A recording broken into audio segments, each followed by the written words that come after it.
Nabeel, can you explain with logic and a rational way the concept of the Trinity? Yes. Great. Next question. No, that's a very good question because it is so idiosyncratic to the Christian faith, and it is extremely important to understand. When I first wrestled with the Trinity, I found it to be very difficult. In fact, I was taught that the Trinity was veiled polytheism. Being raised in a Muslim home, especially with verses from the Quran like Surah Al-Ma'idah, verse 73, it made it pretty clear to me that the Trinity is a belief in three gods, not one. And when I asked the average Christian to explain what the Trinity was, I usually didn't get anything more than a blank stare. And they would say, well, it's 3 in 1. And I'd say, well, what does that mean? You know, it's 3 in 1. It's like, well, that's a shampoo, not God. Tell me, what do you mean 3 in 1? And generally speaking, I wouldn't get a response. I'm going to cut to it so that we can have more questions. It's important to be able to articulate the doctrine of the Trinity if you believe in it. If you believe in it, be able to articulate it. Otherwise, you don't really know what you believe in, and you don't actually believe it. You want to believe it, but you don't know what it is. So be able to articulate the doctrine of the Trinity. The doctrine of the Trinity is the belief that God is one in being and 3 in person. 1 in being and 3 in person. So right off the bat, it's not a contradiction. Because if I were to say it's 1 in being and 3 in being, that is a contradiction. It's 1 in being and 3 in person. So what's the difference between a being and a person? A being is that quality or that essence or that substance, whatever you want to call it. A being is that which makes you what you are. And a person is that quality or that essence that makes you whom you are. So a being is that which makes you what you are. A person is that which makes you whom you are. Now, what kind of a being am I?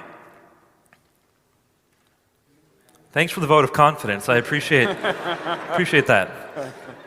Human being. I'm a human being, just so you know. Now, who am I? I am Nabeel Qureshi. So what I am is a human being. That's my being. Who I am is Nabeel. That's my person. The two are not the same thing. All of us in here share essentially the same type of being that we are. We are human beings, but none of you share essentially the same kind of person that I am. We're all different persons. So the characteristic of a being is very different from that of a person. I am one being with one person. God is one being with 3 persons, Father, Son, and Spirit. Is there anything like that on this earth? No. But does that mean God cannot be one being in 3 persons? Absolutely. It means he can be that if that's what he is. There's no way we can know these deeper things about God apart from revelation. I do think that there is enough evidence in this world for us to conclude that God exists.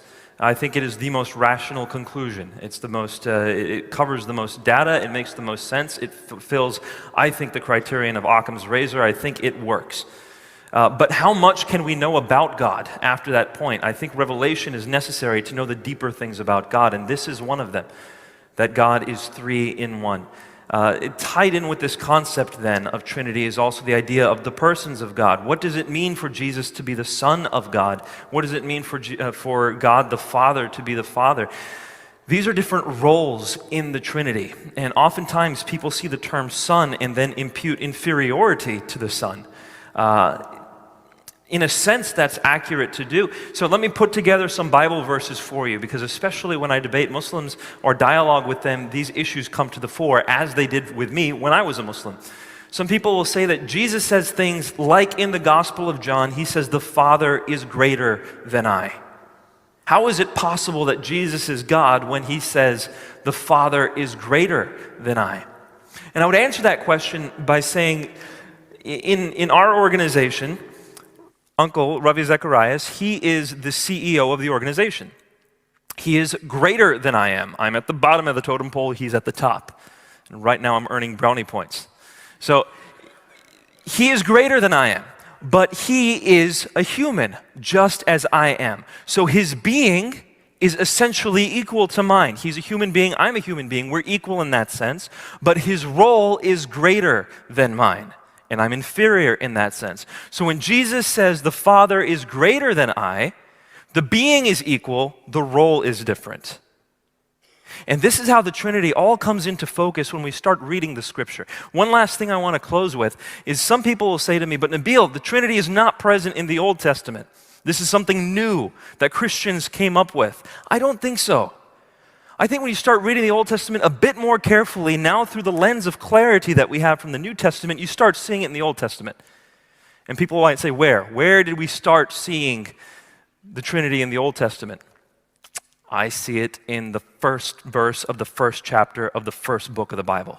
Genesis chapter 1, verse 1. It says, in the beginning, God created the heavens and the earth. Well, let's take that back into the Hebrew. It says, Elohim created. Elohim is the plural of God. It's gods. In the beginning, gods. But then the word created treats that word as if it's singular. In the beginning, gods created, as if it were singular. So right there at the very beginning of the Old Testament, you have plurality and singularity in the Godhead. You see it again in the very same chapter where it says, we.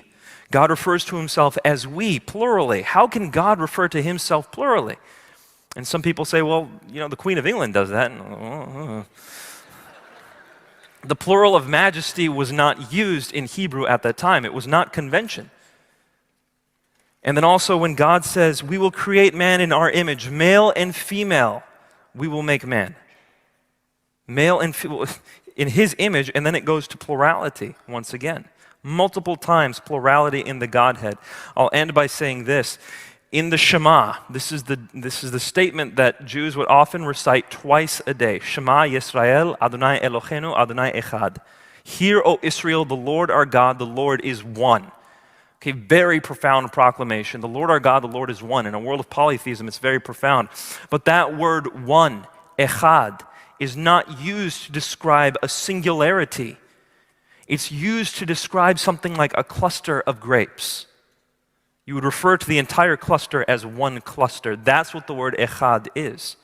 So even in the Shema, we have shades of the Trinity. It's just clarified through the person of Jesus, and it explains so much of what happens in the gospel. And I think, there's a lot more we could discuss here, but I think it's one of the most beautiful teachings about the depth of God's character and how he is unlike anything in this universe.